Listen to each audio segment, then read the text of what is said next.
What's going on, everyone? Welcome back to my channel. Now, I set out to do the Final Destination franchise.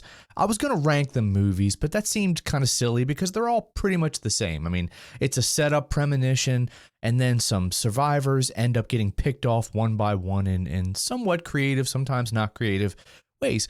So I figured let's just cut out the middleman. I'm going to go ahead and just rank the death scenes. That's what we all show up for anyway. So I'm going to rank the death scenes from least enjoyable to most enjoyable. And I was able to come up with 37 death scenes of sorts. I didn't count any of the opening premonitions because everybody dies. So I didn't count any of those, but I did count some other premonitions that may pop up later throughout the movie, but none of the opening 5 premonitions. So keep that in mind as we're looking through this. But these are all the Final Destination death scenes ranked. So let's get to it. Kicking off this list at the number 37 spot is the worst death in the franchise by far, and it's Alex's death from, it's the second movie, but it's the protagonist from the first one. You kill the protagonist of the first movie off screen in between movies. We find out via a newspaper clipping where Clear is telling us the story of how a falling brick hits him in the head. I mean, you couldn't even give him a badass off-screen death. You have to kill him with a falling brick.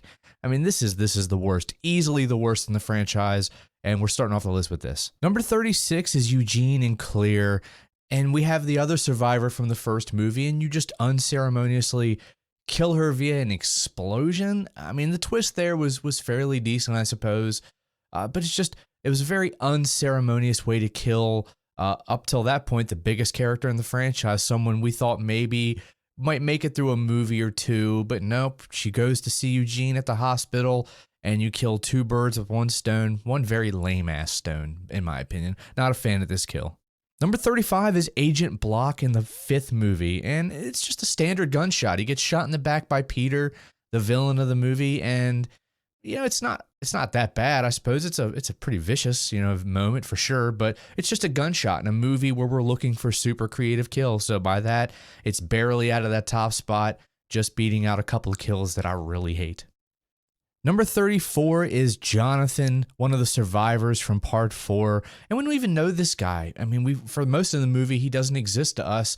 And then he pops up. Oh my God, he survived. So all of our heroes try to get there to, help him. And he ends up getting killed in a really lame way. And it's a bathtub overflowing. And it's kind of silly. You know how long this old man would have to be left alone for the bathtub to fill up this much? And then the payoff isn't even worth it. He just gets crushed. No decent gore or effect shot. The only thing worse than this would be an off-screen death. Number 33 is another kill from part 4, and I hate this kill. I hate everything about this kill. Andy is nearly drove through a metal fence by a van, only to be launched back through that same fence by an exploding gas tank. And to make matters worse, the death looks awful. It's not in a good way. It's just awful. It's a forced 3D shot, which we have plenty of in this movie. And it's just, the CGI is awful. It's forgettable. I didn't even remember this kill happened. I had to go back and look it up. Number 32 is going to be Carter's sign swinging smash, the ending of the first movie where they're in Paris. And this kill would have been much higher if they gave us the money shot. But as it stands, it's just your standard cutaway kill and nothing more. But I gave it a couple spots because it does end the first film in a fairly memorable way. Number 31 is Perry's flag impalement. And we never meet this character prior to this. I mean, who cares? It's a decent enough quick kill with a funny slapstick body slide after the death. Nothing amazing, but at least it's over quick and we move on. Number 30 is Miss Luton's household mishaps. And the frustrating part of this kill for me, it's not that it's not awesome. There are some standout moments here for sure, but it's pretty well self-inflicted. I mean, this franchise is known for death's crazy setups, but Miss Luton did a lot of this herself. I mean, you put piping hot water into a mug and then ice cold liquor, and then you have the absolute unawareness to not realize you're dripping liquor all over your house. I mean, she kind of did this to herself. And then Alex is such a dumbass for rolling in and just pulling the knife out. I mean, this is just dumb and dumber. Number 29 is Peter from part 5. And we already spoke about Peter. He's the gentleman who shot Agent Block in the back. And he's kind of lost his mind by this point. And he kind of reminded me a lot of Ian. You know, he's putting blame in somebody else for all these deaths. But I'm glad they didn't dispatch him the exact same way by smashing him with a sign. But instead, he gets skewered in the back by Sam as he's attempting to shoot Molly. It's not often that we see knockout, drag-out fist fights in these movies, so I'll give the filmmakers some credit. You know, it was an interesting scene. I just wish they had found a more inventive way to take Peter out. Number 28 is Nadia from Part 4. This is the first actual death in this movie. And it's surprising. It happens quickly and violently, but that's really about all the good I can say about this. It's just a tire coming out of nowhere and cracking her in the back of the head. Obviously, it's done by CGI, and then it's over. They move on pretty quickly, so it's sort of memorable. I remember this happening, but it's definitely not one of the best of the franchise. Number 27 is George from Part 4. Now, George's death is an obvious homage to Terry's bus death in Part 1. And even though the effect is the same, they made it way too obvious it was about to happen with the deja vu comment. Everyone watching, they knew they could smell this coming a mile away. It's still decent, nothing spectacular. Number 26 is Roy's fall in Part 5, and I'm being generous by giving it this position only because of the sweet close-up shot we get of Roy's impaled head. That enough is justification to put it here. Number 25 is Nora's elevator decapitation. I feel really bad for Nora. I truly do. I mean, she just lost her young son, and it's clearly, weighing heavily on her. And she's also dealing with the looming threat of her own impending doom. And this death happens fairly quickly and predictably. Once she walked onto the elevator, we were all assured that this was going to play some part in her undoing. And the death does not disappoint. But not unlike the poor Miss Luton from Part 1, Nora plays a fairly decent part in her untimely fate. She panics when her hair gets snagged and doesn't listen to either of the men trying to help. And in the end, it's a pretty standard decapitation kill. Number 24 is Lewis's weightlifting smash from Part 3. Now, this death always makes me laugh, but not necessarily in the way that I think they intended. And it's not that I didn't like Lewis as a character, but he just seemed to show an alarming lack of situational awareness. I mean, even if you don't believe everything that's happening, I mean, how do you lift right under those swords and not see that as a very bad idea? And then they fall, and you're still like, okay, this is all good. This is all cool. So I don't understand how he didn't notice that the machine was compromised, and he absolutely causes his own death in this moment. So it's an okay kill, decent effect. Number 23 is the racist guy from Part 4 who tries to burn the cross on George's front lawn. And, one thing I hate about this movie is that the premonitions are so over the top. They basically give you everything that's going to happen instead of, the slight glimpses or hints that we had in previous movies. But one thing that I love is watching an asshole character get their comeuppance, and this guy gets exactly what he deserves after his attempt to probably intimidate and then harm George. And I mean, I do appreciate the irony as well of why can't we be friends playing as he's drugged down the road and burned to death. Number 22 is Ian. Ian is the asshole at the end of Part 3 that, again, starts blaming other people for these deaths happening. And after he attempts to kill our heroine, some random fireworks disable a cherry picker. Holding a giant sign, it falls directly on top of Ian. And all that's left is a part of his upper body, and it's sort of flipping off the three survivors. It's kind of a funny little gag. And it's a decent smash, but otherwise fairly forgettable. It's an okay kill. Number 21 is Janet and Laurie's premonition death at the end of Part 4. And again, this is a situation where the movie can't get out of its own way, and it's another example of a character's dialogue letting us know that their fate is sealed. As Janet says, "This is exactly where I'm supposed to be," and then the cinema explodes and she's impaled by some debris. Whoa, super shocking there. But Laurie's escalator death is a bit cooler, features some decent effects and gore. Not enough to elevate this into like the really good kills, but it's gonna get it, pretty much right smack in the middle. Number 20 is Billy's beheading in the first movie. Now this one is super sudden like Terry's death, but this we actually all saw coming. We just didn't know who was going to be on the receiving end of that giant piece of metal lying under the train. It ends up being the goofball Billy who meets his end with a quick decapitation. Solid, but nothing to write home about. Number 19 is Nick, Lori, and Janet actually dying at the end of the fourth movie. And we knew after the way part 3 ended that there was going to be a silly ending to this one as well. And we knew that they were going to be absolutely fucked when we saw them in the path of the runaway truck. The only reason I bumped this up as high as I did is because I do like the switch to the X-ray shot so that we can see the various injuries that put these guys in. It's not a bad shot. The number 18 kill is the reason that our dear Ian goes crazy at the end of part 3. It's his girlfriend's death, Erin, when she gets nailed at the Home Depot shop. And this build-up is pretty meh, but the execution and post-death shot are damn near perfection. Erin's death is caused by several pieces of equipment working in spite of their safety features to supposedly prevent such an accident, but either way, we watch this girl get 9 or so nails impaled through her skull, and the lingering shot afterward is justification enough to give this an above-average ranking. Pretty solid. Our number 17 kill, Samantha Rocks, comes from the fourth movie, and this one's actually pretty sad because it happens right in front of her 2 young sons. But having said that, I do love a good pun, and her line, "I've got to keep my eye on you two," immediately before the lawnmower sends a rock through her skull, makes me smirk a little bit every time. You know, the dark humor usually wins. Bravo. Our number 16 kill shows Dennis meeting in a pretty similar fate to Samantha from the previous entry, and it's not overly shocking because they keep showing this wrench. And after 5 movies, we know the drill. Dennis comes into frame and starts bitching, and that's all I needed to see to know the answer to the question, who's next? A pretty quick but brutal kill, and we get a nice money shot at the end.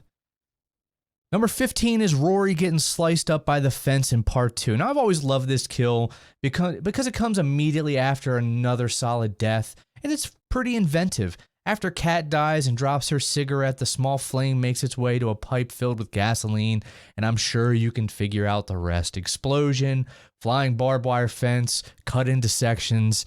Love it. Number 14 is Terry's bus accident in part 1.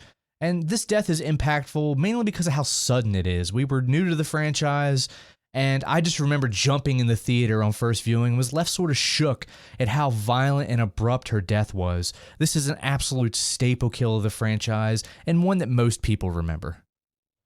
Number 13 is Evan's fire escape fiasco from part 2, and this death is meant for us to enjoy. He's presented as an asshole, so the movie almost enjoys teasing all the ways that he may meet his end, but it's not until he finally makes his way down to the bottom of his apartment fire escape, all the way to the ground, that his own ash-holishness causes him to fall. He slips on some spaghetti that he threw out the window earlier, and ends up getting impaled by the fire escape. It's a pretty cool shot. It was sort of unexpected. I think most of us thought that he was going to get killed in his apartment somehow. It's not the best in the franchise, but it's a pretty damn solid opening kill to the movie. We're getting into some really, really good kills now, guys. Number 12 comes from movie 5, and it's another really solid kill from this movie. It sees Isaac receiving an acupuncture treatment, and he's left alone, and then a fire starts, and of course he tries to get off the table and falls onto all those needles, and we get a nice long shot of him trying to pull out some of the needles. It makes you squirm. And then it looks like he's about to get completely engulfed by all the flames, but he's thrown back out of the way to apparent safety for a moment. But again, we're on the 5th movie. We know, we've already spotted that giant-ass Buddha statue above his head, and we wait, and there it comes, splat. And it's a pretty decent shot. It's a damn awesome kill, one of the better of the franchise, in one of the best sequels of the franchise. Number 11 is easily the best kill from the 4th movie, and it's the asshole Hunt when he gets stuck at the bottom of the pool. And you feel like this is going to be a fairly straightforward kill. He's just going to drown. But then his face turns from panic to pain, and this is a masterful way to give us a really brutal and sort of gory shot without showing us any gore. We know what's happening. We know what he's going through. We just can't see it, and there's something about that that makes it really creepy. And they just couldn't help themselves. They had to stick one of those lame-ass 3D shots here. God, I hate 3D movies so much. But this one still, it's really effective. It absolutely gets a reaction out of me every time. Number 10 is Kat's airbag situation. It's another quick kill courtesy of an inopportune airbag deployment. We see a sharp pole narrowly miss Kat's head, and we know it's not over. And as the firemen are banging away attempting to get her out, we know something is about to happen. We just don't know what. And when he finally slams that thing in there and sets off the airbag, we all knew it was over. And they reveal a pretty decent practical effect of the pole going through Kat's head. And then bonus points because this leads directly to another badass kill. So, well done, Kat. At least you went out with a bang. Number 9 is Wendy, Julie, and Kevin's final stop at the end of part 3. Now, this is the first time the franchise gives us a second premonition death, and I absolutely love it. We see all 3 survivors boarding a subway, and everything goes wrong, and all 3 receive pretty gnarly deaths before it's revealed to be a vision, but they don't have any time to react or stop this from happening. The screen goes dark, we hear the crash, and, it sucks that we didn't see, that we saw kills that didn't actually happen, but it's a pretty solid ending. It's a damn solid ending, and it's much better than killing them off screen with a falling freaking brick. Number 8 is Olivia's eye exam. This is her death from part 5. Most people are a bit squeamish around eyes, so this one hurts us all, and Death uses its tried and true water trick to short out another electronic device for its own malicious purposes. Olivia's eye is thrashed by this laser, and she even manages to get a couple of hand shots and tear up her hand a little bit, and we, assume that this thing's going to just bore right through her brain, but she is actually able to escape right as the other heroes are showing up. And then she trips on a teddy bear eye and falls out of the window for a kind of a fake out death. And I think it works beautifully. It gets a little bit of gore, a pretty heavy smash. It's pretty brutal all around. Number 7 is Little Tim's smashing display. Now, this is one of the best kills in the franchise thus far, and it unsurprisingly features one of the youngest people in these movies. And it also features a common fear of many, the dentist. Now, there are several fake out deaths. Again, Death uses the water to short out some things, and it has needles and drills and nitrous gas. But young Tim emerges from the dentist unscathed, only for some pigeons to knock down a panel of glass that crushes the young man pretty violently. And we see it all. It's a pretty awesome death. Again, it's kind of sad it happens right in front of his mom, but there's no denying this is one of the more badass kills in the entire franchise. Number 6 is from movie 5, and it's when Candace loses her balance. And this one has a ton of teases and misdirects, which I don't mind. Part of the fun is trying to figure out which trap our victim will eventually fall into. The screw on the balance beam had me on the edge of my seat the entire sequence. But when Candace eventually slips from the bars and breaks her body, I guess, I screamed. I literally screamed out loud. This is one of the best deaths in the franchise, and no matter how many times I see it, I still wince. Fuck, man, look at that. God. Number 5 is from the ending of movie 5. It's Sam, Molly, and Nathan's final act. I actually really enjoyed this 5th film, and I really love the ending. After the twist reveal that this was a prequel to the first movie, Sam and Molly are on the ill-fated Flight 180. And I didn't care that they were about to die. I loved it. Molly gets sucked out of the side of the plane and cut in half, which was really awesome. And then Sam's burn up is an awesome homage to Alex when he burned up in his premonition in the very first movie. And then we cut to the bar and we see Nathan, who is living large because he thinks he stole some years from Roy. But we come to realize that Roy was going to die of an illness anyway, and about that time, the engine from the flight falls through the roof and smashes Nathan to bits. So it's a funny little slapstick ending, and as you'll see, I do rather enjoy the kind of morbid, dark humor endings that a lot of these franchises have. So in this one especially is really great. Number 4 is Ashley and Ashlyn's tanning bed death from part 3.